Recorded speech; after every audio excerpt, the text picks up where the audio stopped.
Good morning, church. Y'all stand up with us. Let's sing together.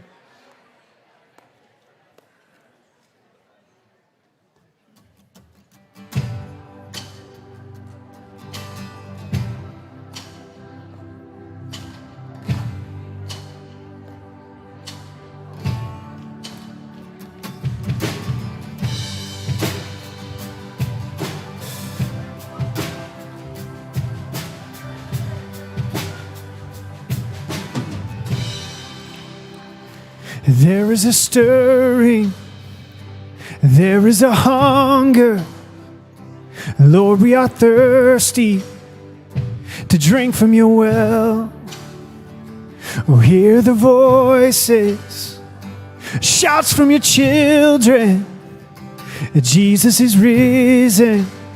You crush the power of hell. Yeah, you wash over us. Bring your glory down. Come fill your people with revival sound. Oh, rain down your fire. Come ignite our hearts. May we burn for you, Lord, like a million stars. Yeah, like a million stars. Whoa. Whoa, whoa. We see you moving. You're bringing a kingdom. Your power is rising. Yeah, your church is alive. Wash over us. Bring your glory down. Come fill your people with revival sound. Oh, rain down your fire. Come ignite our hearts. May we burn for you, Lord, like a million stars. Yeah, like a million stars. Whoa, whoa, testify now. Jesus saves. Oh, testify now, Jesus saves. Come on and testify now, Jesus saves. Somebody testify now, Jesus saves. Wash over us, bring your glory down. And come fill your people with revival sound. Oh, rain down your fire. Come ignite our hearts. May we burn for you, Lord, like a million stars. Yeah, wash over us. Bring your glory down. And come fill your people with revival sound. Oh, rain down your fire. Come ignite our hearts. May we burn for you, Lord, like a million stars. Yeah, like a million stars. Whoa, whoa, whoa. And testify now, Jesus saves.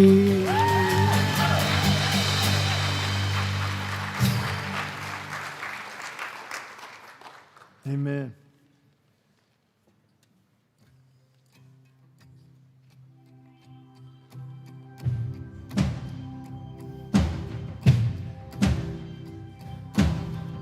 God, we welcome you here this morning. And let our praise be your welcome. Let our songs be a sign we are here for you. We are here for you. Let your breath come from heaven. Fill our hearts with your life. We are here for you. We are here for you. To you our hearts are open, nothing here is hidden. You are our one desire. You alone are holy, only you are worthy. God, let your fire fall down. And let our shout be your anthem, your renown. Fill the sky, we are here for you.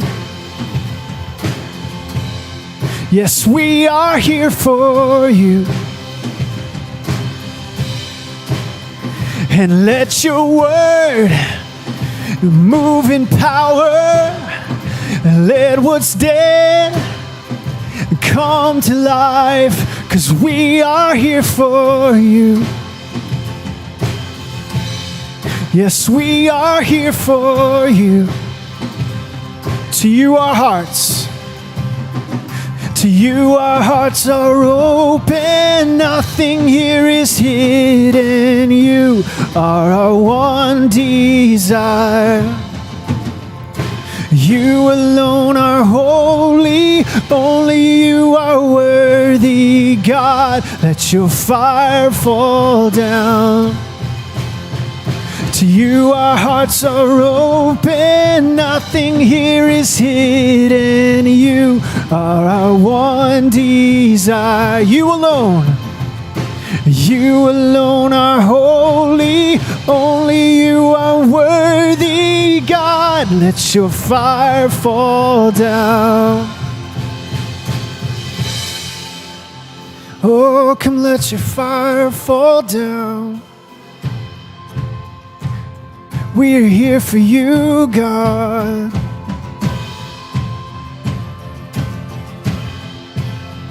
We're here for you. We welcome you with praise. We welcome you with praise. Almighty God of love, be welcome in this place. We welcome you with praise. We welcome you with praise. Almighty God of love, be welcome in this place. Let every heart adore. Let every soul awake. Almighty God of love, be welcome in this place. We welcome you with praise. We welcome you with praise. Almighty God of love, be welcome in this place. Oh, we're here for you, God.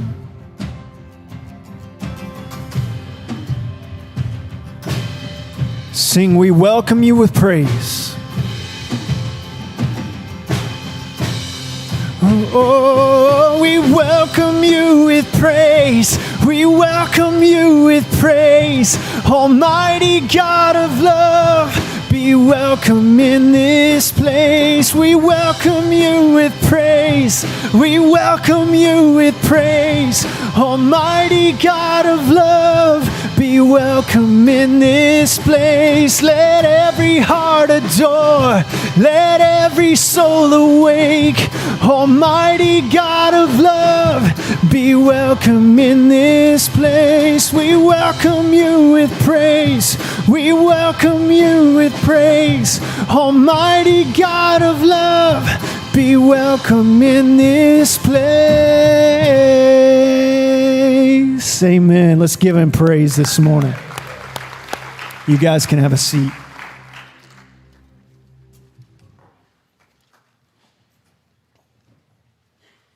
Well, good morning. How many of you feel completely blessed to be in this room this morning? Me too. If you're watching online, we are honored that you have chosen to join us this morning to worship with us. I'm Amy Hawley. I'm the Director of Women's Ministries, and I have a few announcements for us this morning. But let's start with our memory verse. It's Lamentations 3:22. Because of the Lord's faithful love, we do not perish, for his mercies never end. Lamentations 3:22. Good job. Okay, so Awana is coming. The fall is coming. Awana registration is open. There are registration forms at the kiosk, at the kids' kiosk, or you can register from the children's page on our website. Evergreen 401, sharing and defending your faith, begins September 9th. Sorry, I don't know where my voice is going this morning. Begins September 9th. That is led by Phil Dietz. That is a 3-session class. It'll be on Wednesday nights. There's a sign-up sheet at the kiosk. Group link. If you are interested in joining a life group, or you're just curious to see what they're about, come to Group Link. It's next Sunday evening at 5:30 in the hospitality room. If you need more information about that, just give a call to the church office and share it, and they'll be glad to help you out with that. Okay, this Thursday, the Evergreen Women Fall Bible Study on the Book of Romans begins. How many ladies already signed up? Yeah, we have a good turnout. We are going to be meeting in the morning at 9:30 or in the evening at 6 o'clock. This is a long study. It's going to go from August 27th to November 10th. So we're going to be covering the book of Romans. Actually, we're going to pick it up again in the second semester. If you have not signed up, there's a sign-up sheet at the kiosk. But if you forgot, you walk home and you remembered you forgot, just come anyway. You don't have to sign it ahead of time. We just kind of wanted to get a head count. The morning class is going to begin in the fellowship hall, which is across from the hospitality room. The evening class is going to be meeting in the hospitality room, unless we have a few more people, because we're getting kind of filled up in that as well. If you already registered, you should have received an email this week with some information on the first week's study. If you didn't receive the email, you probably didn't recognize it because I forgot to put the subject. So it says something like latest news from Evergreen or something. Or I just don't have your correct email address. But I have some hard copies at the kiosk as well. Also, there's access to it on our women's Facebook pages. Okay. If you're making sure I don't remember. Connection card. If you were a guest with us this morning, thank you so much for being with us. There is a connection card in the chair pocket in front of you. We just ask that you fill it out so we can have a record of your visit. You can drop it in the offering baskets at the doors at the end of the service. But we want you to join with us in everything that we do here this morning, and that includes greeting one another. So let's stand and greet one another.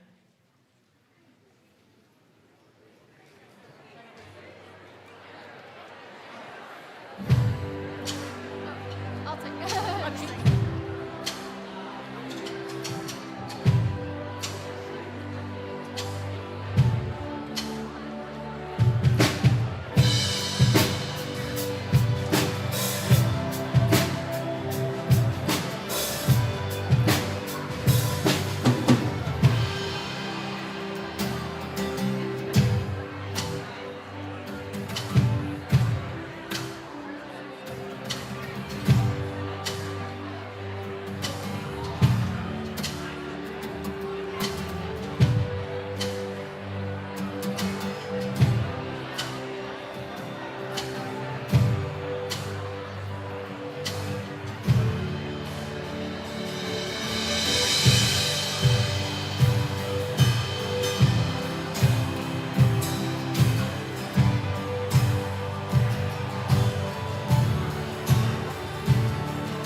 He wants us to do that song for invitation. Oh, that song? Serious. Yeah. King of my heart.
Let the King of my heart be the fire inside my veins, the echo of my days. Oh, He is my song. Let the King of my heart be the wind inside my sails, the anchor in the waves. Oh, He is my song. And let the King of my heart be the fire inside my veins, the echo of my days. Oh, He is my song. You are good. You're good.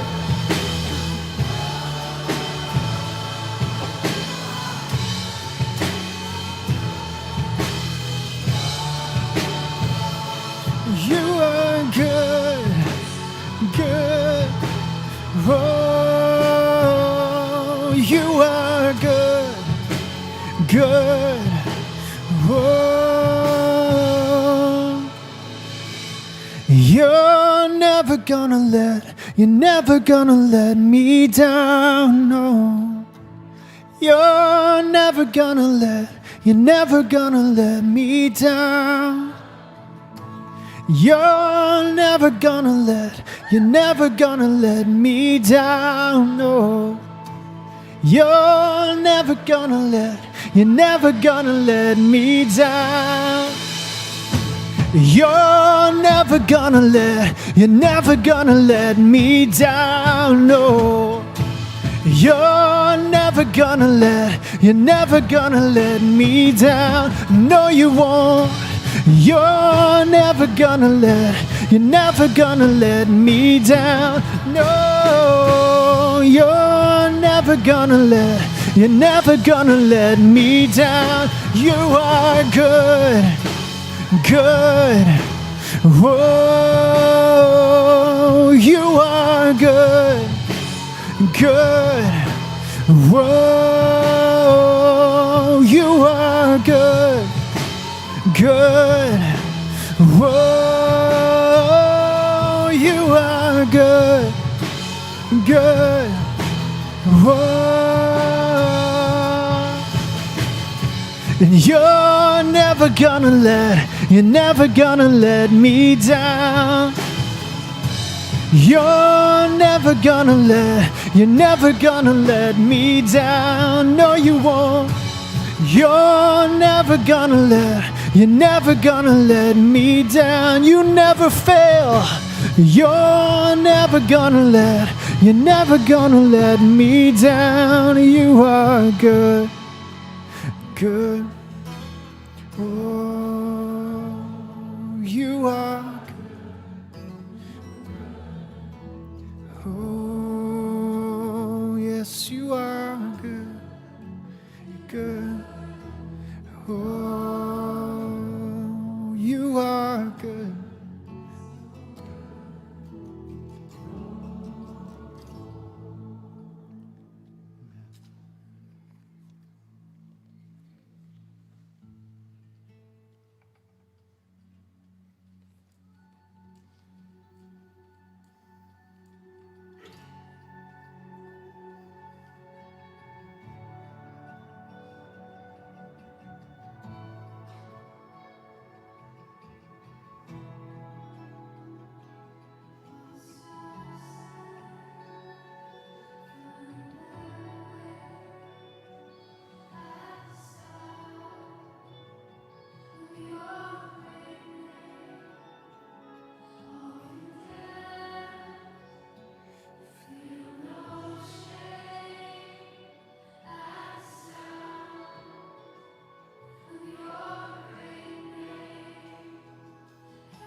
The enemy, he has to leave at the sound of your name.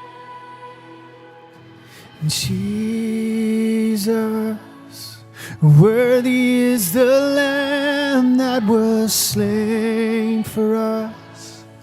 Son of God and man, you are high and lifted up, and all the world will praise your great name.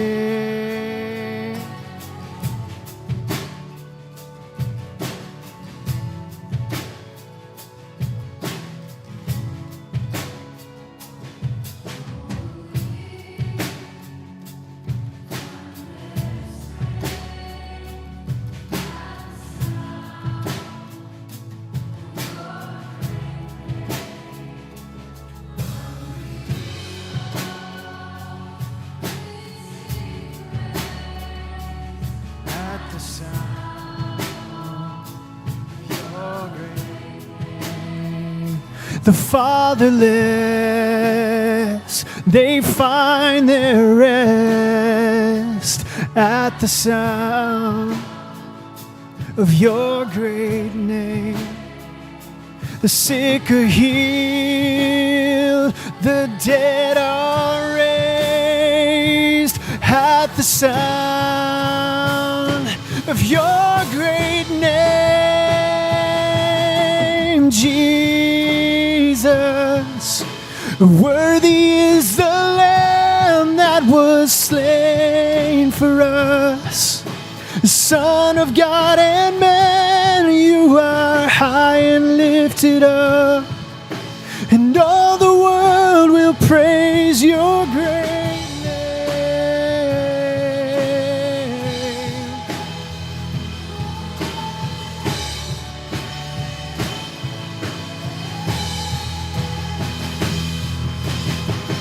Redeemer, my healer, Lord Almighty, Defender, my Savior, you are my King. Redeemer, my healer, Lord Almighty, Defender, my Savior, you are my King. Worthy is the Lamb that was slain for us. Son of God and man, you are high and lifted up, and all the world will praise your great name.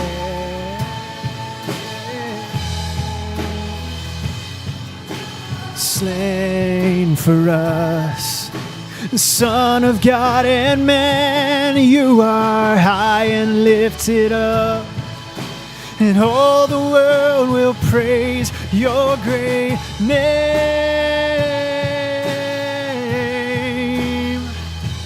Your great name.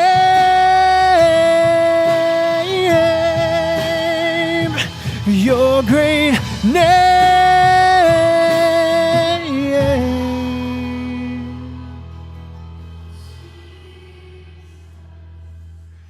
Worthy is the Lamb that was slain for us. Son of God and man, you are high and lifted up, and all the world will praise your great name.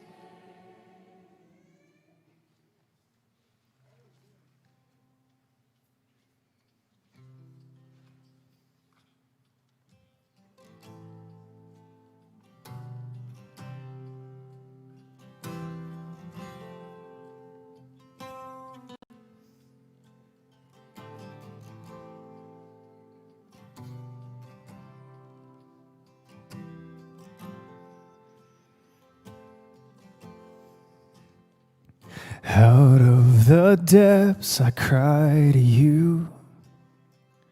In darkest places I will call.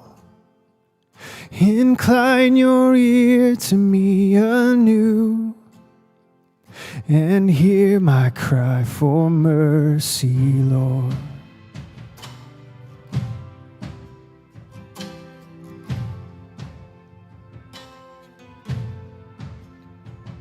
Were you to count my sinful ways, How could I come before your throne?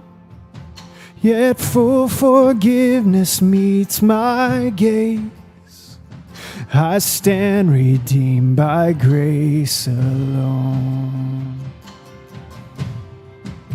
I will wait for you, I will wait for you on your word. I will rely, and I will wait for you, surely wait for you, till my soul is satisfied.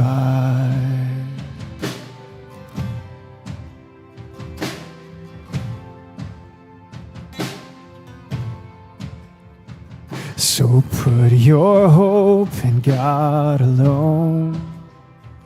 Take courage in His power to save, completely and forever one, by Christ emerging from the grave. And I will wait for you, I will wait for you on your word. I will rely, and I will wait for you, surely wait for you, till my soul is satisfied. Oh, oh, oh,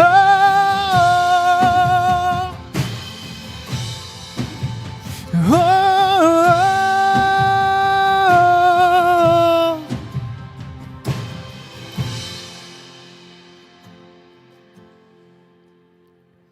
Now He has come to make a way, and God Himself has paid the price, that all who trust in Him today find healing in His sacrifice. That all who trust in Him today find healing in His sacrifice. I will wait for you, I will wait for you, through the storm and through the night. And I will wait for you, surely wait for you, for your love is my delight. And I will wait for you, I will wait for you, through the storm and through the night. Yes, I will wait for you, surely wait for you. Oh, your love is my delight. And I will wait for you, I will wait for you, through the storm and through the night. I will wait for you, surely wait for you, for your love is my delight. Oh, oh, we wait for you. Oh, oh.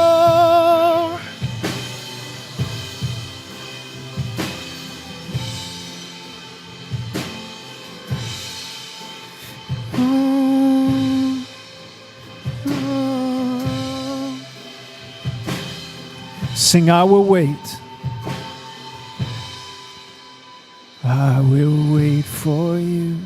I will wait for you, through the storm and through the night.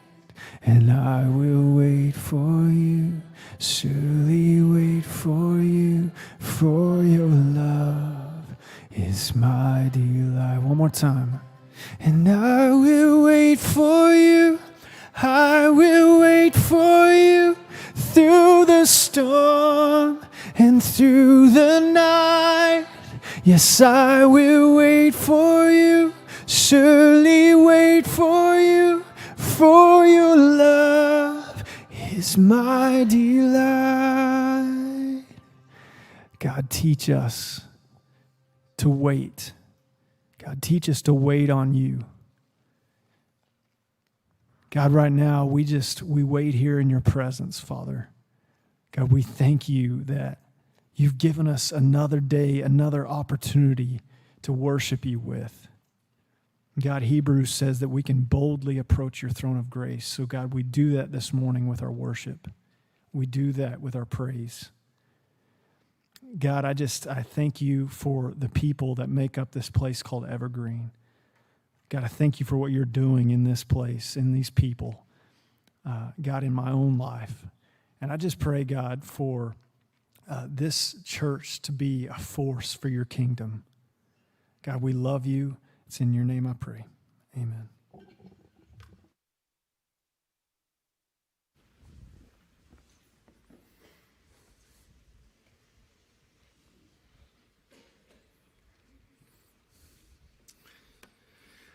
Thanks, guys. Good morning.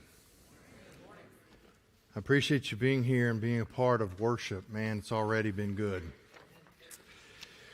When I was a boy, this won't surprise you because you know a lot of the story, but when I was a boy, I fell in love with baseball, and I played catcher. Late 60s, early 70s, I was a catcher. And so as a boy from Oklahoma who played catcher, there was only one major league player that could possibly be my favorite player, and it was Johnny Bench. Johnny Bench was an Oklahoma boy. He played catcher for the Cincinnati Reds, and so even though I was born and raised a Cardinals fan, for about a decade I was a fan of the Big Red Machine. I was a Cincinnati Reds fan, and I knew the starting lineup, and I followed them devotedly because Johnny Bench was the man.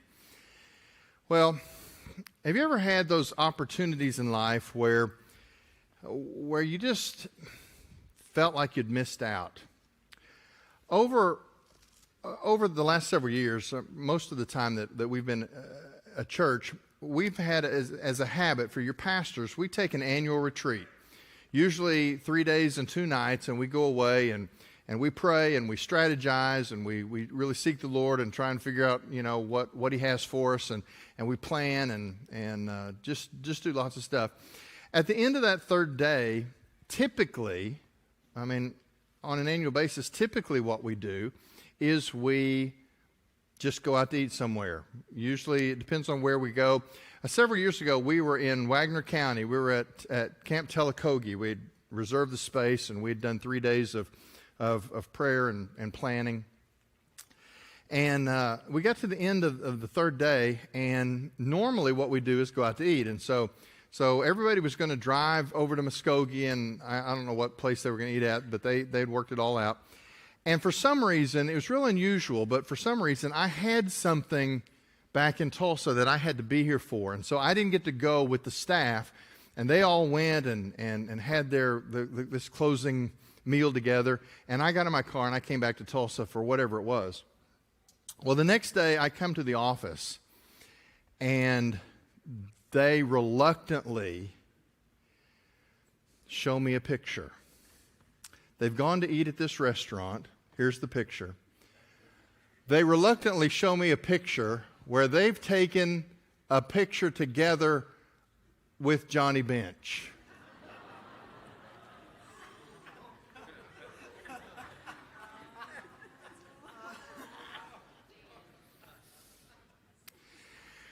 And man, my heart just sank.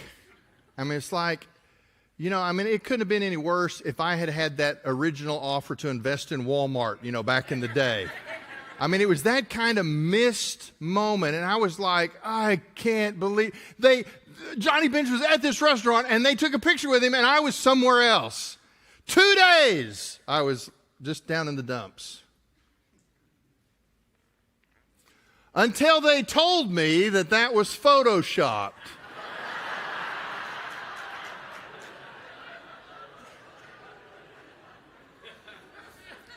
I was so distraught about missing Johnny Bench that I hadn't even missed the fact that Emilio Lartigue is not in that picture.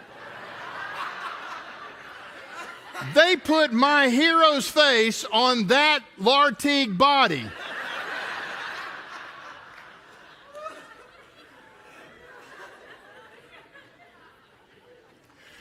You should be horrified at how your pastoral staff is populated by accomplished liars.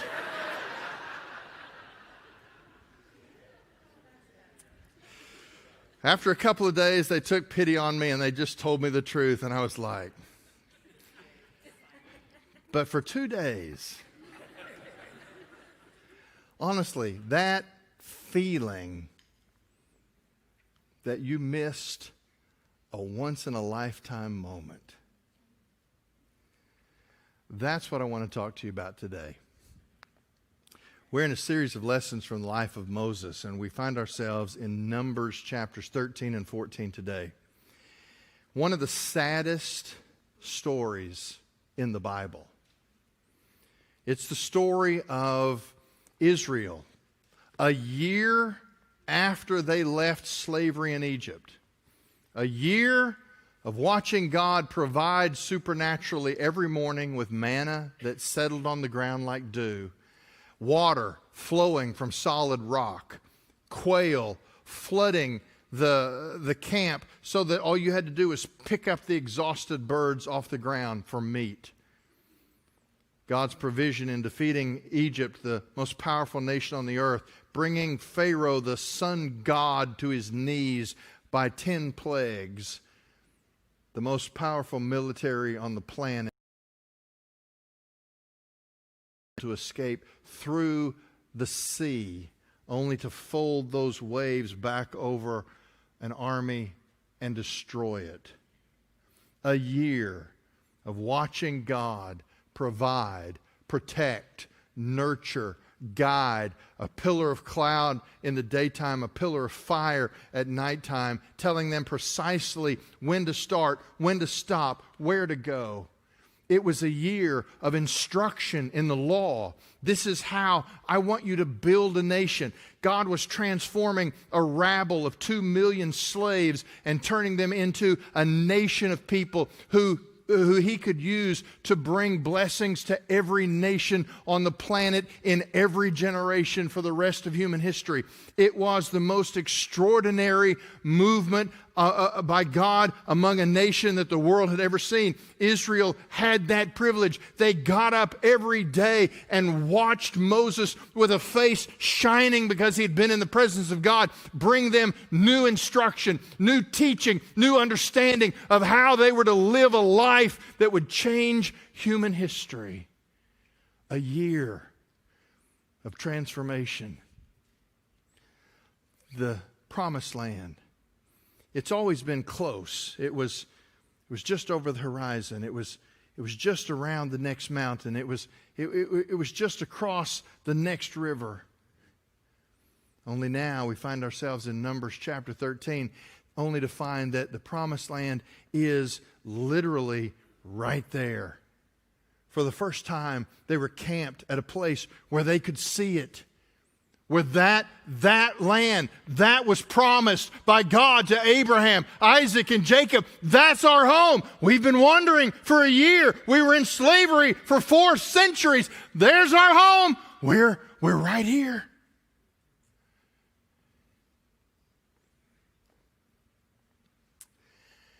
And then the moment arrived when you seize the opportunity in front of you, or you decide to return to the comfort zone and walk around in circles for the rest of your life just kicking up dust. You see, in these 2 chapters, we have a story that is referenced many, many times throughout the rest of the Bible. It is the saddest story in the Bible, the story of Israel, standing on the cusp of the Promised Land, sending spies into the land to measure the strategic decisions they needed to do to carry out, to win the victory and claim the promise. And they looked the Promised Land dead in the face and said, no, it's too hard. There's too much opposition. Challenge is too great. giants in the land. Let's just, stay in the wilderness. Even better, let's go back to Egypt and be slaves. There's something about a slave mentality that will short-circuit the life of faith. It's a mentality that says, I don't have to be happy in my life, I just have to be safe. I just need routine. I just need to go through the motions, and as long as I'm secure, even if it's terrible, as long as somebody's just looking out for me, as long as I can just go along to get along, that's better. You see, God had spent a year attempting to transform this nation of slaves into a people who were willing to take any risk if God was in it with them. And at the end of the year, the verdict was, no, that's not us. We don't want to be brave.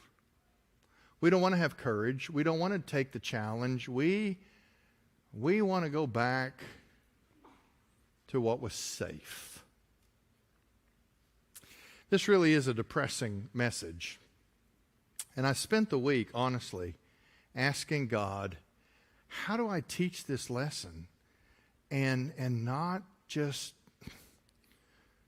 have us leave going, oh, that was just horrible. And when we get there, I'll show you what God showed me, because I think there's always hope. Open your Bibles to Numbers chapter 13. We're not going to read the first part of the chapter, but I do want to read the first couple of verses because it sets the stage. Chapter 1 of Numbers 13. It says, "The Lord spoke to Moses, 'Send men to scout out the land of Canaan I am giving to the Israelites.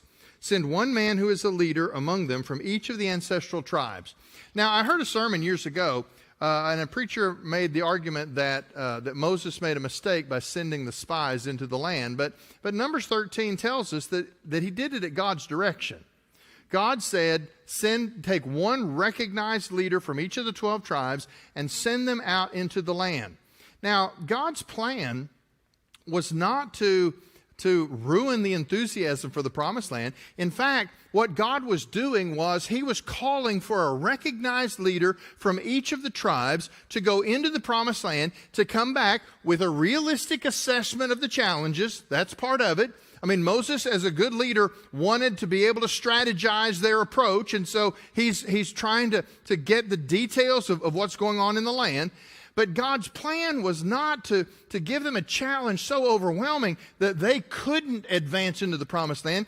What he wanted to do was he wanted them to see that this was not going to be easy, and it provided the greatest opportunity, greater than slavery in Egypt, greater than crossing the Red Sea. It provided an opportunity for God to step into Israel's world and show himself mighty.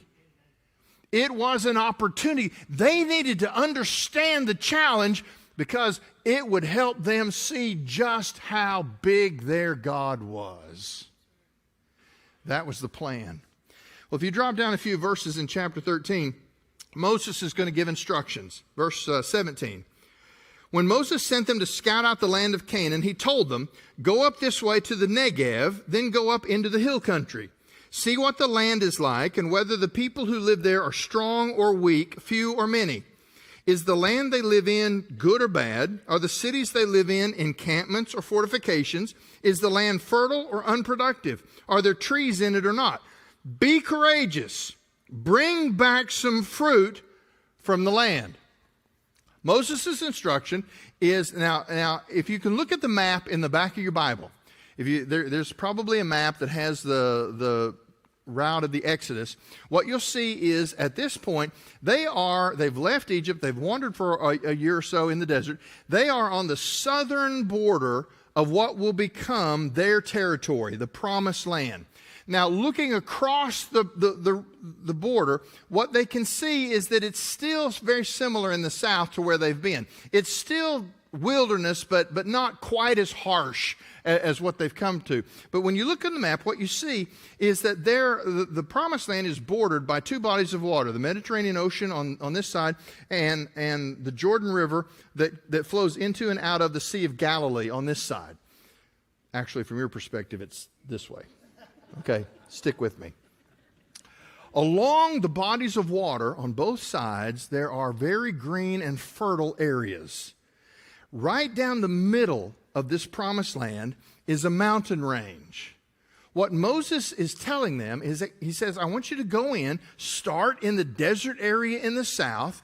I want you to explore the hill country. He gives them a target city on the northern end. He says, I want you to go all the way to the north. I want you to explore the fertility on the Jordan River side. I want you to explore the land along the ocean side. I want you to go through the mountain regions, and I want you to come back with a report. Tell us about the people that live there. Tell us about the locations of their cities. Are they encampments because they're a nomadic people, or are they walled cities that are fortifications? Tell us what grows in the land. Bring back a full report. Now, the goal was to have some intelligence so that they could map out their military strategy to conquer the peoples that were there.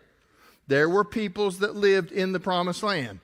Apparently, what we're going to find out is Israel had some bizarre idea that this was going to be empty space and they were just going to stroll in. God gives us challenges because he means for us to go into battle. So Moses is getting his intelligence for this, but he also wants a report that paints a picture of just what it is that the people are fighting for. He wants them to understand that there are fertile areas. He says, bring back some fruit. In fact, they brought back some grapes. They brought back grapes that were so big, the vine was so heavy that they had to lay it across a pole and carry the pole on the shoulders between two men. Bring us back some fruit. Moses wanted them to see. They've been dreaming about the promised land for 400 years. They've certainly been dreaming about it and talking about it for the last 12 months. Moses wants to put some concrete pictures in their minds of just what God has for them. Sends them off. 40 days. They travel up one side, they go through the mountains, they travel down the other side, they spy out the land, and they return with a report. Now, I've called this a minority report because when they come back, it turns out 10 spies are going to give one report and 2 spies are going to give a different report. In chapter 13, beginning in verse 26, this on their return after 40 days, it says, the men went back to Moses, Aaron, and the entire Israelite community in the wilderness of Paran at Kadesh. They brought back a report for them and the whole community, and they showed them the fruit of the land. They reported to Moses, we went into the land where you sent us. Indeed, it is flowing with milk and honey. That's a Hebrew poetic way of saying it's a land of productivity. It's a land that's fertile. The flocks will do well there. I mean, you can just walk through the land and the fertility just jumps out at you. It is a land flowing with milk and honey. Indeed, here is some of its fruit. Well, we're good to go through verse 27. I mean, this is exactly what Moses was looking for. He was looking for something to inspire the people, to call the nation to the reality of the promises that God had given. Verse 28. However, what was that? I can see Moses in my imagination. I can see Moses. He's listening to the report. He's probably watching the faces of the people. But then the guy giving the report on behalf of 10 of the spies, he says, however, and Moses went, what? However, you mean there's another side to this? Yeah. However, the people living in the land are strong, and the cities are large and fortified. We also saw the descendants of Anak there. The Amalekites are living in the land of the Negev. The Hethites, Jebusites, and Amorites live in the hill country, and the Canaanites live by the sea and along the Jordan. Then Caleb quieted the people in the presence of Moses and said, let's go up now and take possession of the land, because we can certainly conquer it. But the men who had gone up with him responded, we can't attack the people because they are stronger than we are. So they gave a negative report to the Israelites about the land they had scouted.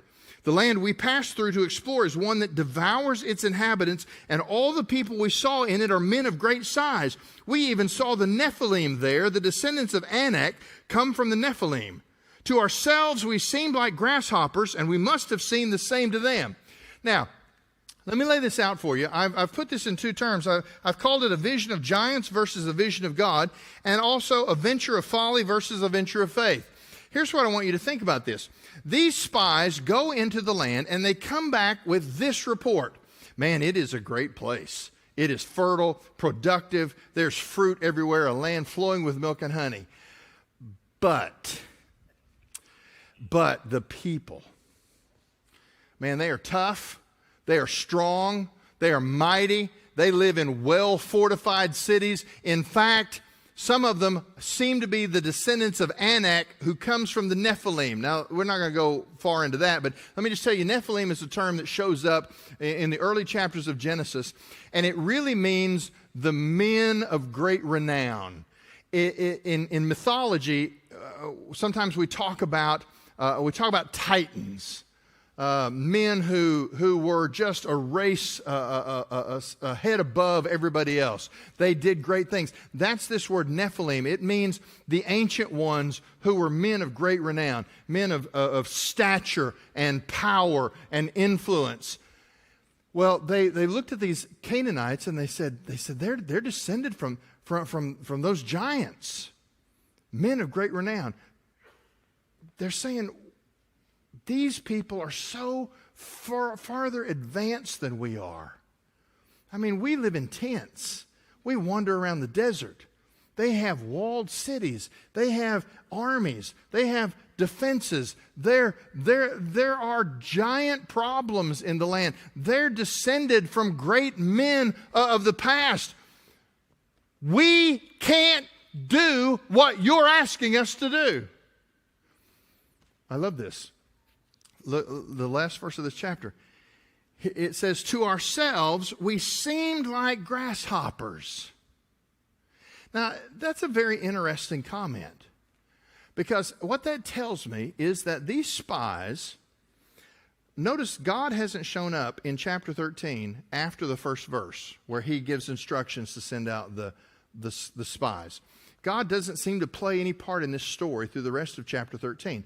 What we have are these men who have gone through 40 days of searching out, of spying out the land, and they come back and they say, we saw challenges so great. We saw cities filled with warriors, kings that have armies. We saw giants, and we looked at ourselves, and we seem like grasshoppers by comparison.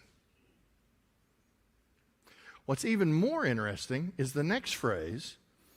It says, to ourselves we seemed like grasshoppers, and we must have seen the same to them.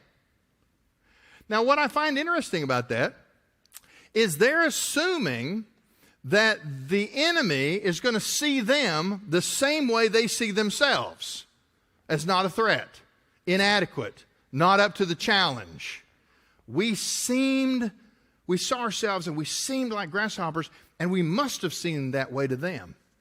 Let me tell you the end of this story. If we flash forward 40 years, now we'll talk about the 40 years in just a minute, but let's flash forward 40 years when Israel finally does cross the river into the promised land. The first city they come to, a walled city, a real challenge, they come to a city called Jericho. They again send out spies, this time to slip into the city incognito and just gauge what the situation is. When they go into that city, they meet a woman by the name of Rahab, and they interview her. And she says, listen, they know you're coming. The whole government here, the whole leadership, they know that you guys are across the river. They know that your plan is to come into this land, that your God has given it to you. They are scared to death. They are shaking in their boots. They are fearful that you are on your way. Why? Because Israel 40 years later, is that so much more intimidating than they were in this chapter? No, because a remarkable thing was happening. Israel was looking at the giants in the land, and they were looking at themselves as grasshoppers. But nowhere in Numbers chapter 13 do we find anybody except Caleb and Joshua who are factoring God into the equation. Grasshoppers never win against giants. Everybody knows that. There's giants in the land. We see ourselves as grasshoppers. This is a no-go. We can't pursue this course of action. But 40 years later, Rahab is saying, listen, they know you're coming, and they know what your God has done. They've heard the stories about how he defeated Egypt and brought you out of slavery. They know that he has provided for you for 40 years in the desert every morning, providing bread that settles to the ground like dew. They are scared to death of Israel's God. And yet Israel didn't even take God into account. Why is it? This is kind of a mind-boggling thing. What is it about human nature? I've never really been able to figure this out. What is it about human nature that can take a hurt or an insult or an offense that somebody does to us, and we can remember that grudge for decades? I mean, we can hold it, we can nurture it, we can bring it out and shine it up and show it off every now and then, and we can remember what somebody has done to hurt us for a lifetime. And yet, that same brain can't seem to remember when God showed himself mighty yesterday. I don't know what it is about human nature that makes that so. I mean, here they're looking across the river at the promised land. Plagues, Red Sea, pillar of cloud, pillar of fire, manna, water from a rock, defense against the Amalekites, guidance. God told them when to start. He told them where to stop. He told them every step of the way where they needed to be. I mean, he's been giving them instructions for how to build a nation, how to have laws, and how to have a culture that can be used by God to bring blessing to all the other nations of the earth. Literally, every day was a new lesson in God's good plans for Israel. Here's what we're going to talk about today. Here's what you need to know today. Here's what today's lesson is. Because God is going to make you a mighty people. He's going to give you a promised land. And this is what you need to know in order to be that people. Every single day for a year.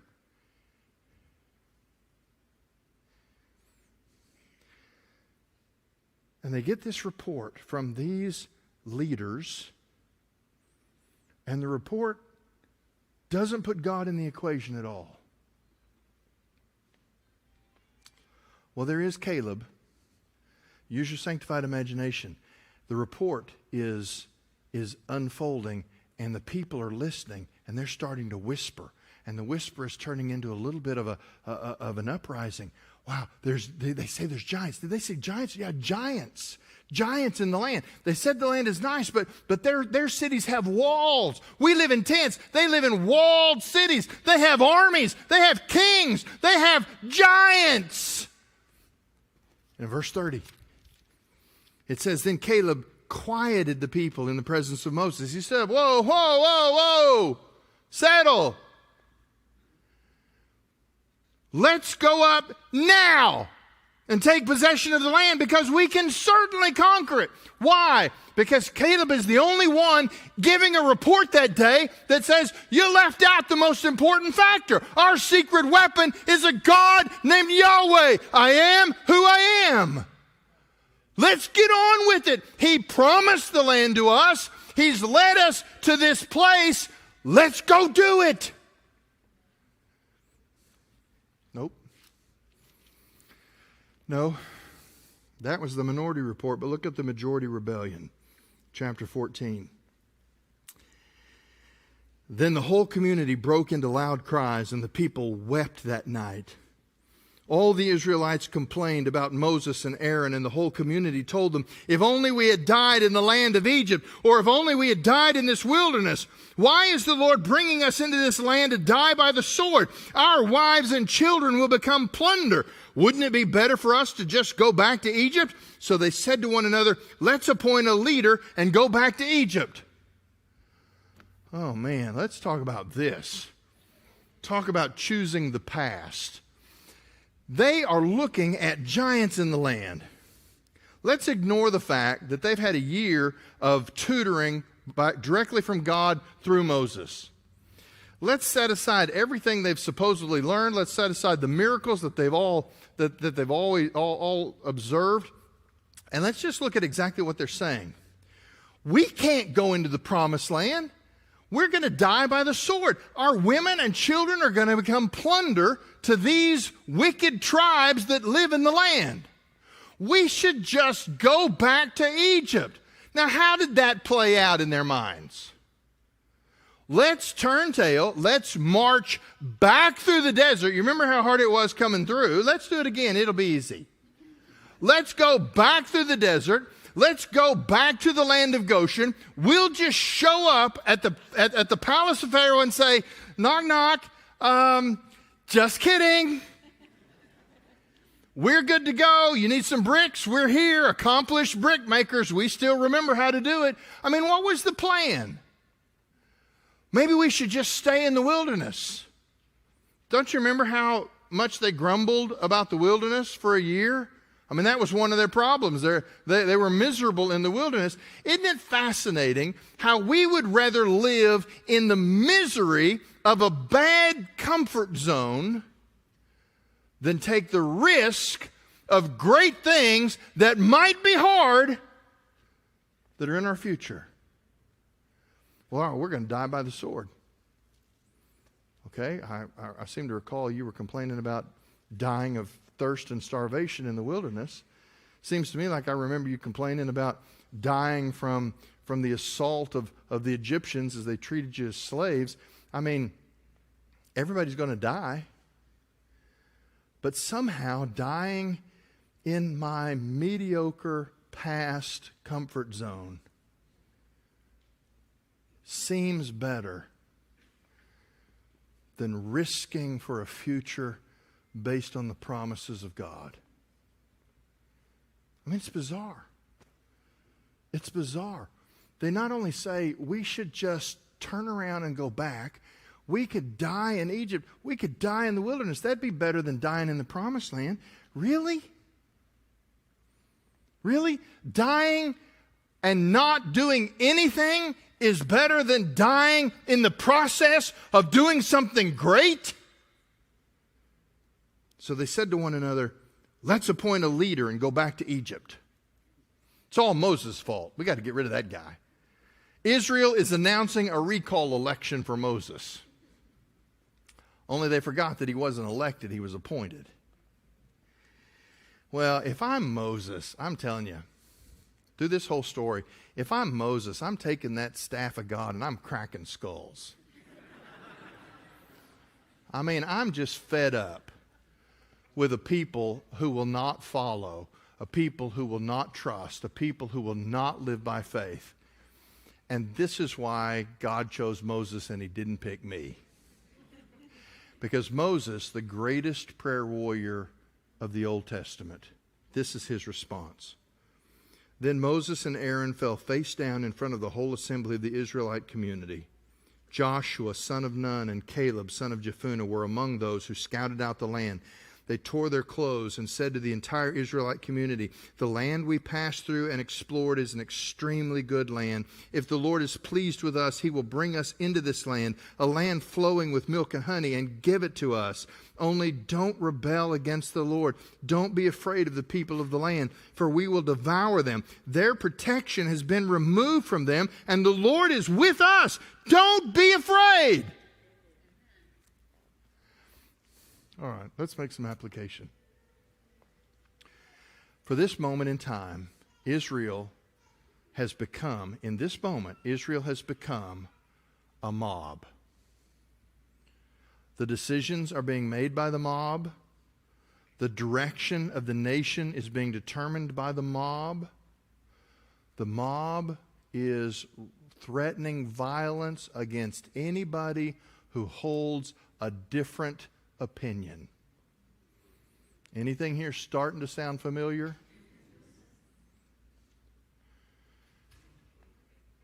Well, what you need to do to handle a mob is you need a bigger mob. No, that's not what happened here. Moses, Aaron, Joshua, Caleb. They fell on their faces and began to pray. Pray to God and pray for their people. Then they began to use the persuasiveness of truth. They said, listen, we can do this. God is big enough.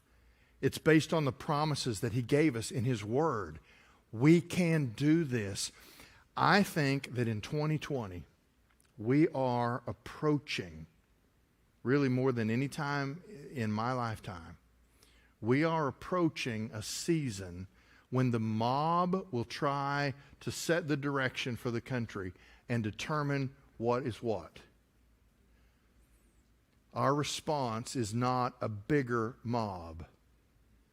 Our response is we become warriors in prayer before the throne of grace, and we devote ourselves to persuasive argument based on truth. Yes. That's how we approach our generation. Now, you're going to say, but this really didn't go well.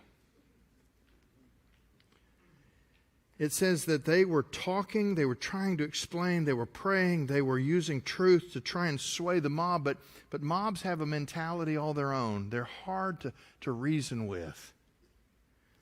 But that's why we have verse 10.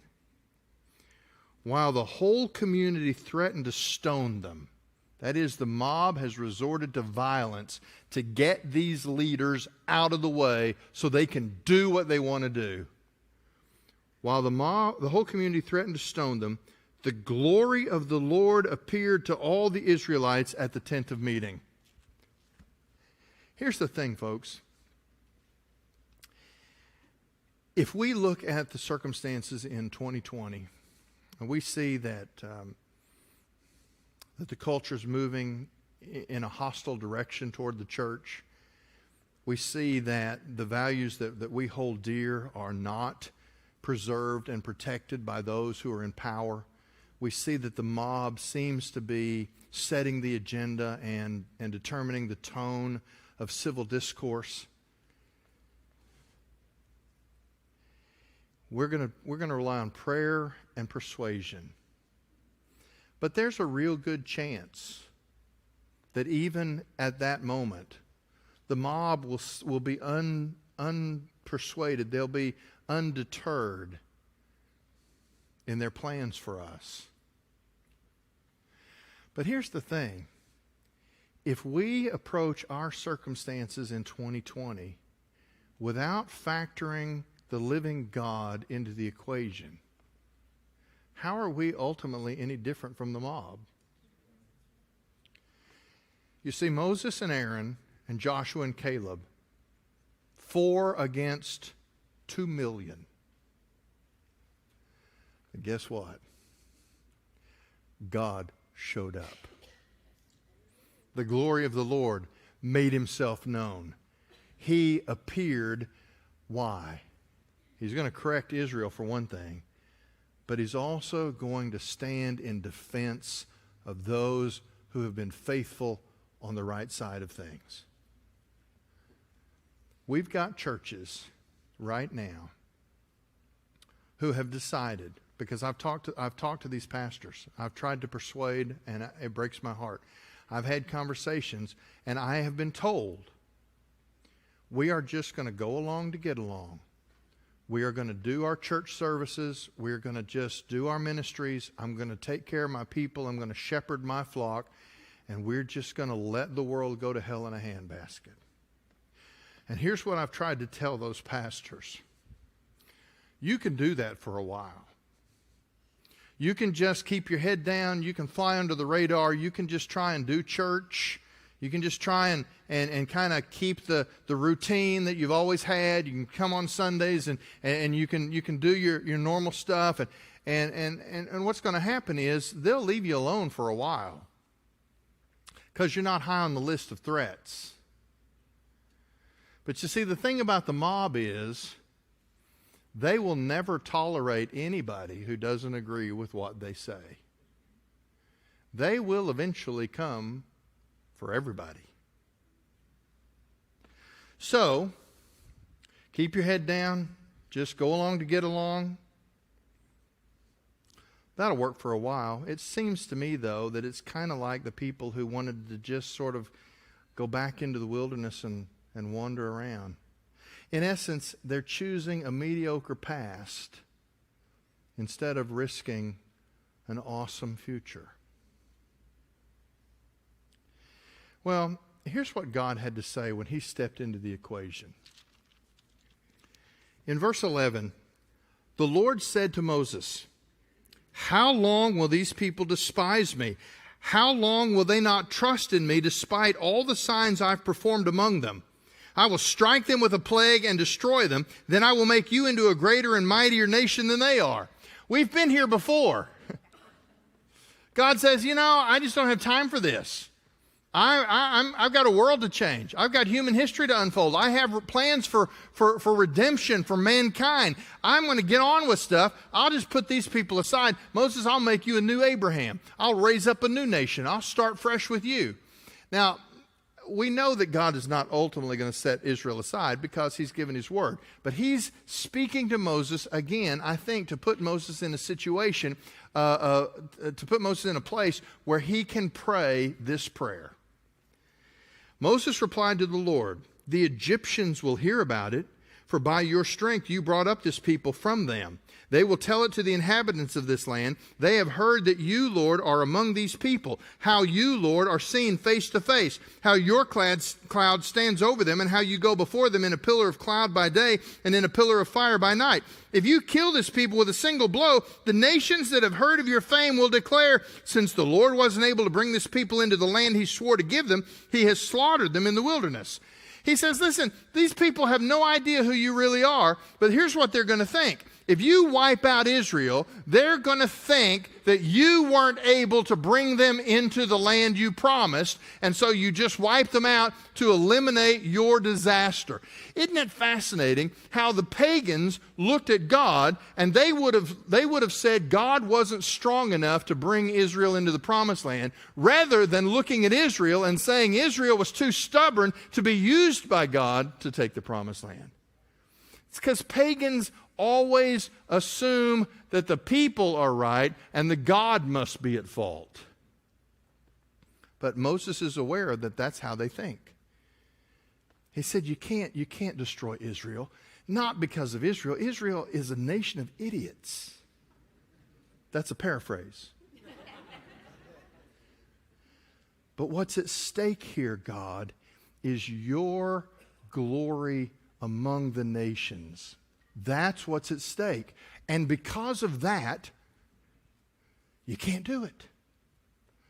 Now, you remember a couple weeks ago, we saw Moses hungry to know more of God to the point where Moses, who already knew God probably better than any person on the planet, he says to him in Exodus chapter 33, "I beg you, I plead with you, show me your glory. I want the fullness of who you are. I want to know you better than I've ever known you before." Remember that episode? And God walks past Moses, he covers him over in the rock, and he lets Moses see the evidence of who he is and where he's been. Moses is going to put that on display. He's learning more and more about who God is. And this prayer reveals it, because look at what he says next. He says, you can't do this because your reputation, your name is at stake here. But then verse 17, so now May my Lord's power be magnified just as you have spoken.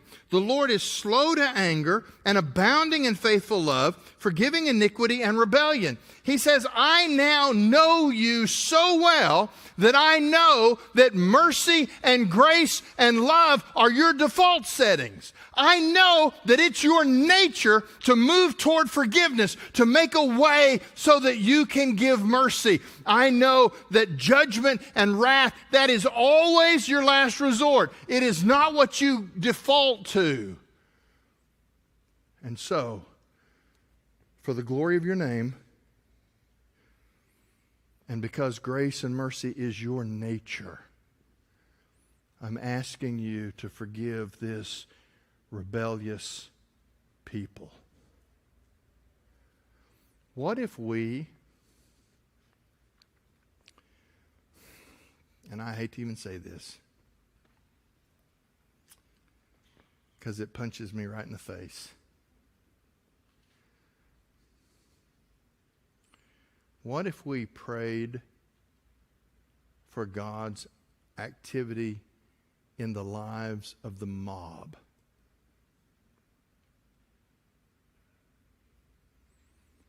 More than we griped and complained about the mob.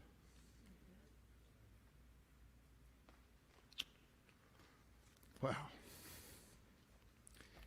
I did not have that in my notes.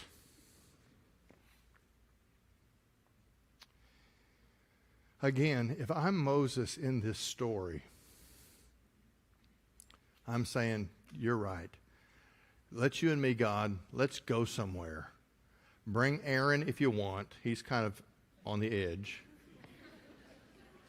Let me have Caleb and Joshua, and we'll just go start fresh. I'm in. That's a plan. But that's not what Moses prayed. He said, God, this is about you. This is about your reputation among the nations.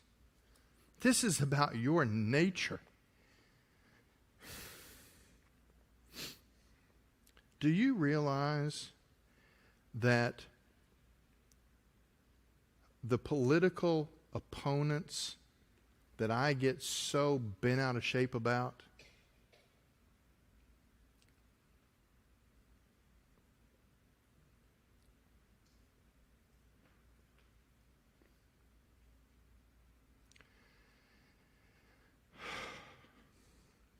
do you know God loves them?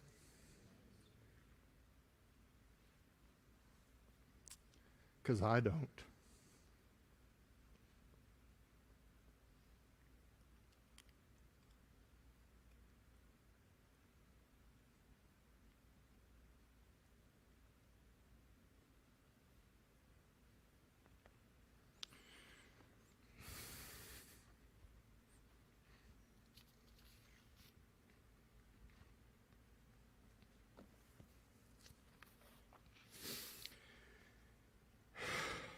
You know, right now,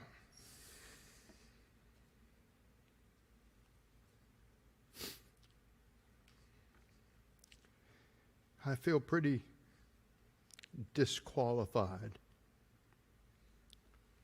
to stand as a Bible teacher.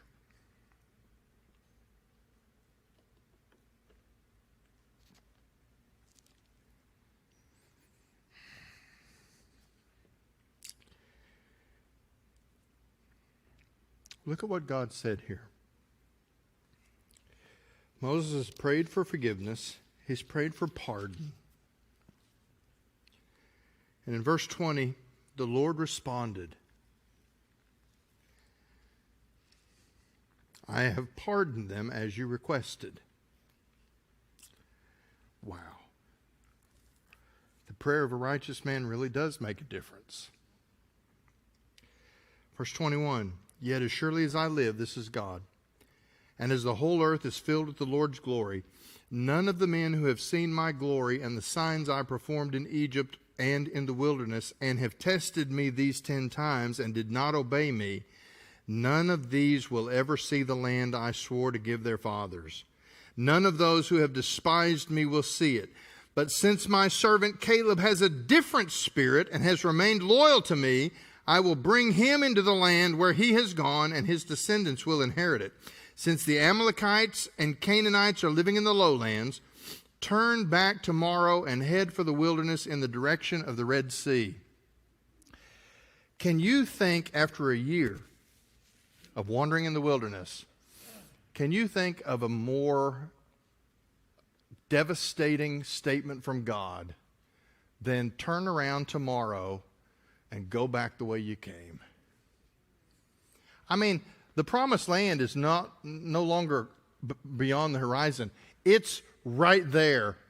They could see it. It's right there. It's just across a little river that they need to get across. They were on the edge of greatness. 430 years in slavery, 100 years in the desert, 1 year in the desert, and God is ready to bring them home. Welcome home, children, this is yours. But it's too hard. They're giants. They're difficulties, challenges. Listen, that's exactly where we are as a people in 2020. The economy. We can't move forward. We can't advance because the economy is the lockdown is going to cause everything to go south. We can't do anything right now. The virus. Oh my stars, the virus. We can't go out of our houses. It's dangerous. It's not safe. Politics. Oh, the nation's divided and we're starting a civil war. I get all that.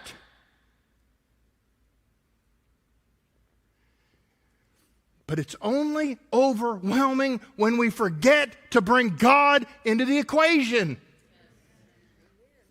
God is up to this. God is not through doing what he wants to do here. And what he's asking for is, are there churches, are there people of God who say, we just don't want to go into it, it's too hard. We're just going to do what we do. We're just going to come into our churches and we're going to go through our motions and we're just going to do church and we're going to try and not offend anybody. We're going to try and not get in anybody's way. We're just going to do what we do. My suspicion is God is looking for a few churches who say, bring on the giants. Because we have the opportunity to see God do something that we've never seen before in our lifetimes.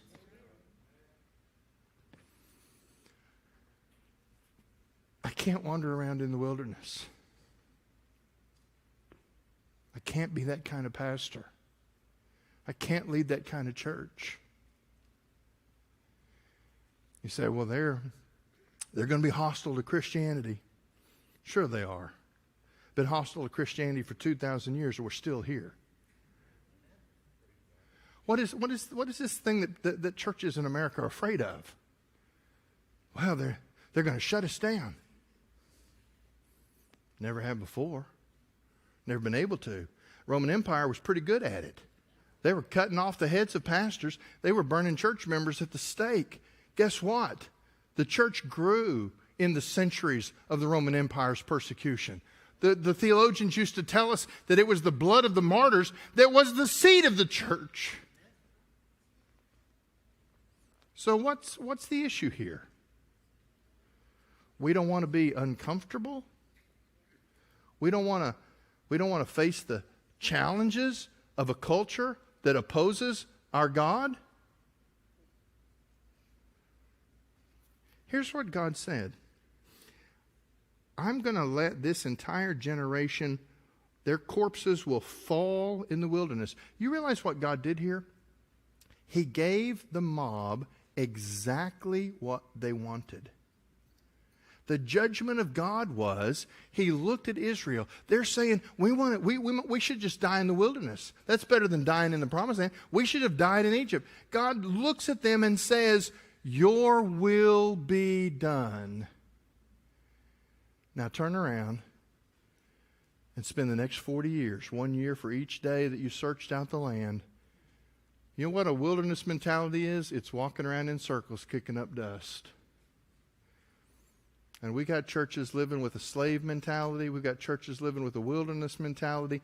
They're just going in circles, kicking up dust, and they're never making any difference. They were afraid to move into the promised land because there were people living there. They didn't have that problem in the wilderness. You know why? Because nobody wanted to live in the desert. They were willing to live in the desert because it was easier. I'm asking you, if you will advance with me into the difficulties of the future, because that's where I want to live, where God shows up and gives victory and conquest and puts glory on His name through us.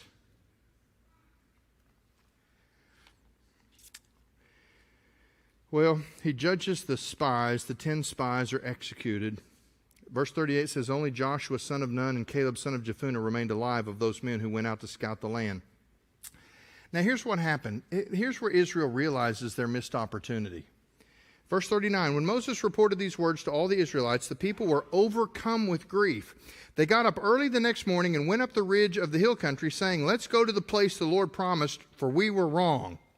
They get up the next morning and they go, okay, we were just kidding. We were wrong. Let's go do this. We're going to charge in. We're going to go meet them. But Moses responded, why are you going against the Lord's command? It won't succeed.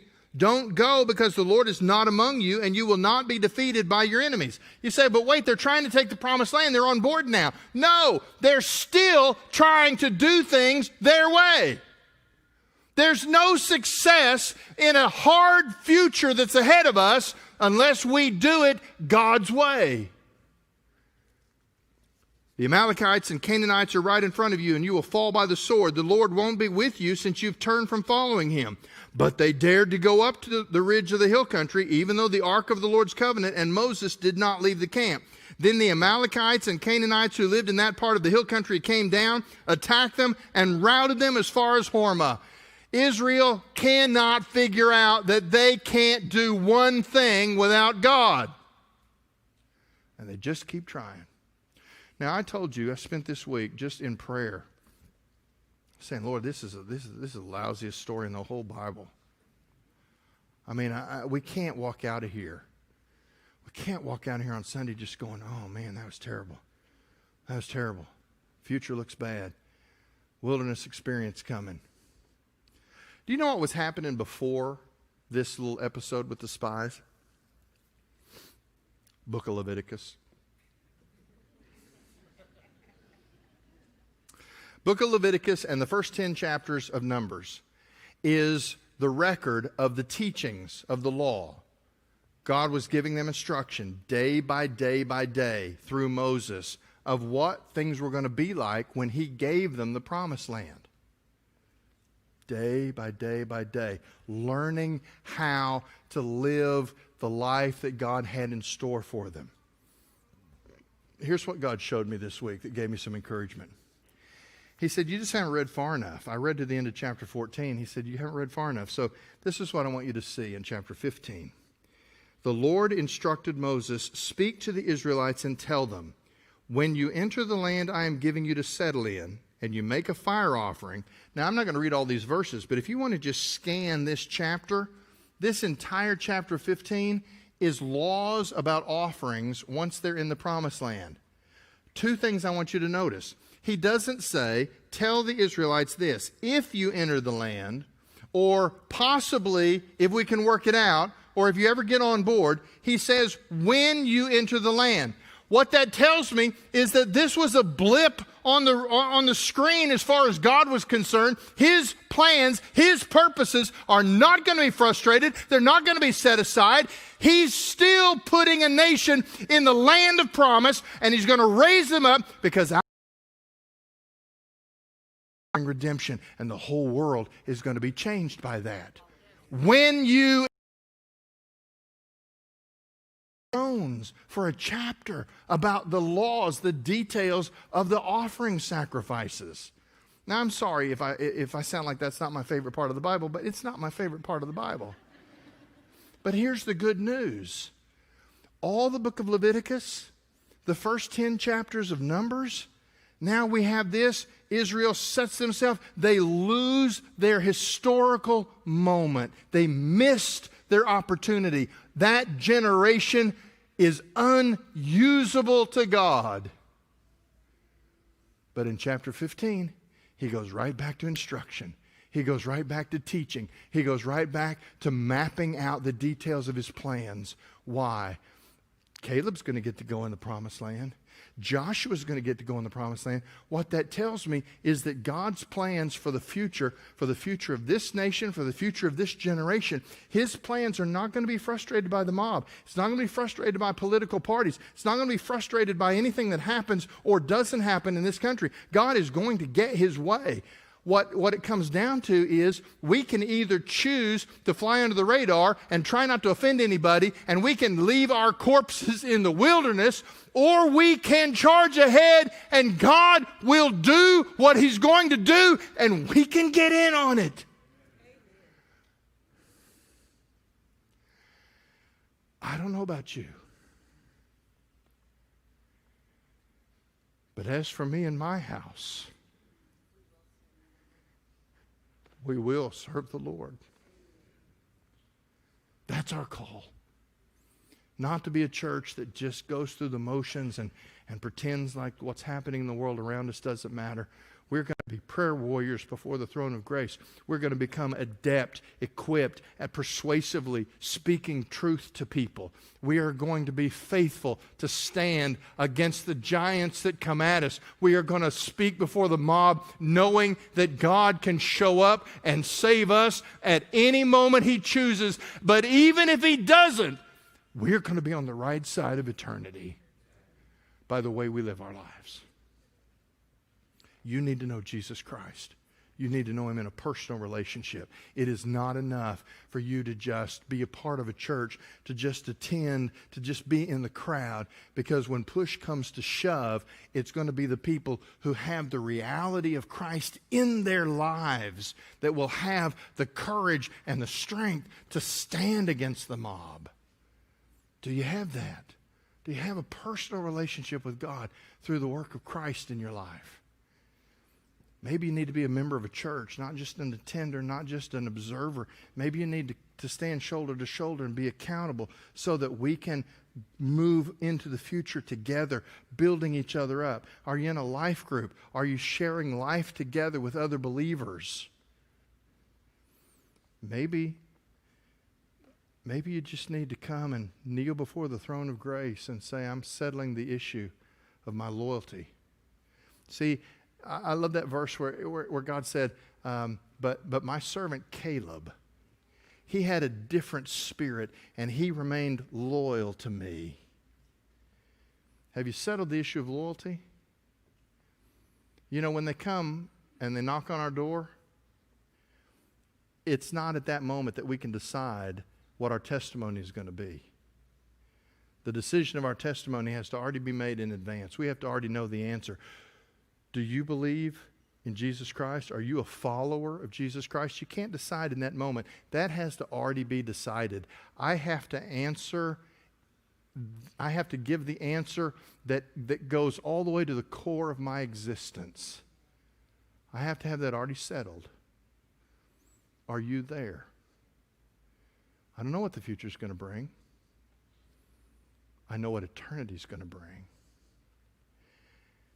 And for eternity, I'll face whatever I have to face in this future, because I'm going to be on the right side of eternity. I want to invite you to be there too. I told Zach for our invitation time this morning that we started our worship today with Revival Sound. That is an original song that was written and produced here at Evergreen. It's not really a invitation song per se, except today it is. Because I think that's the call, to see the Spirit of God move in us so that we have what it takes to cross over into our future and to put Jesus Christ on display, even if that means standing in front of the mob. As we sing this song, you're invited to come speak to one of our pastors. You're invited to come pray at this altar. But I love this song, but I want you to hear it. I want you to pay attention to the words, because this is the perfect response to a story of failure and faithlessness that we've seen in these chapters. I'm going to pray, and then we're going to stand together, and we're going to sing this song. And unless you're here to pray, if there's somebody that you need to pray with, you go get them and bring them right here. But unless you're praying here, I don't beg for your response much, but I'm going to ask you to sing this song from way deep down, because there's some invisible enemies that need to know that we're in for the fight. And they better bring the giants, because we're bringing God. Amen. Father, thank you for your word. Thank you for this story that is both heartbreaking and deeply convicting.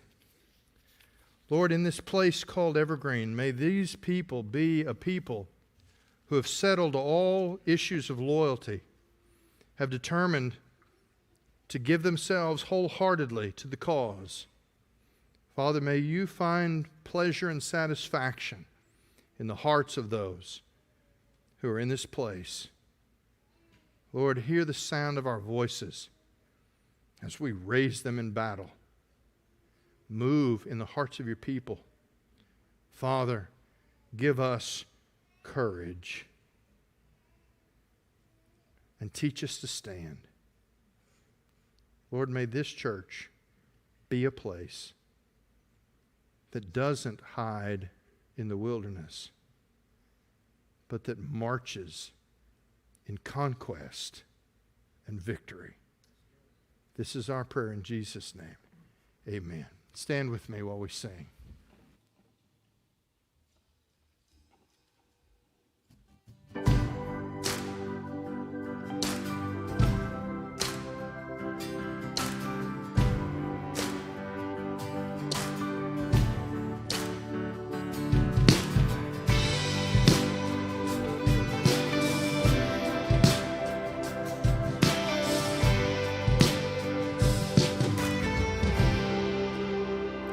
And there is a stirring, and there is a hunger. And Lord, we are thirsty to drink from your well. Oh, hear the voices, shouts from your children, that Jesus is risen. You crush the power of hell. Yeah, wash over us and bring your glory down, and come fill your people with revival sound. Oh, rain down your fire, come ignite our hearts. May we burn for you, Lord, like a million stars. Yeah, like a million stars. Whoa.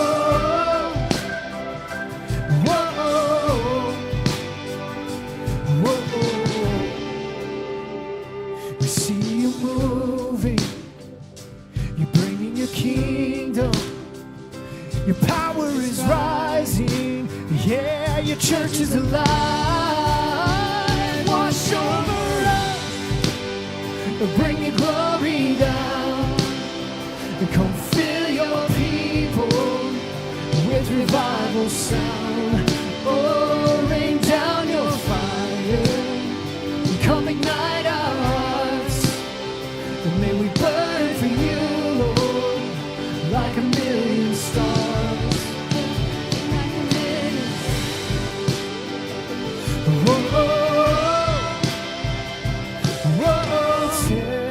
Testify now, Jesus saves. Come on, church. testify now. Jesus saves. Come on and testify now. Jesus saves. Somebody testify now. Jesus saves. Wash over us and bring your glory down, and come fill your people with revival sound. Oh, rain down your fire, come ignite our hearts. May we burn for you, Lord, like a million stars. Wash over us and bring your glory down, and come fill your people with revival sound. Yeah, rain down your fire, come ignite our hearts. May we burn for you, Lord, like a million stars. Oh, like a million stars. Whoa, whoa, whoa. Testify. Testify now, Jesus saves.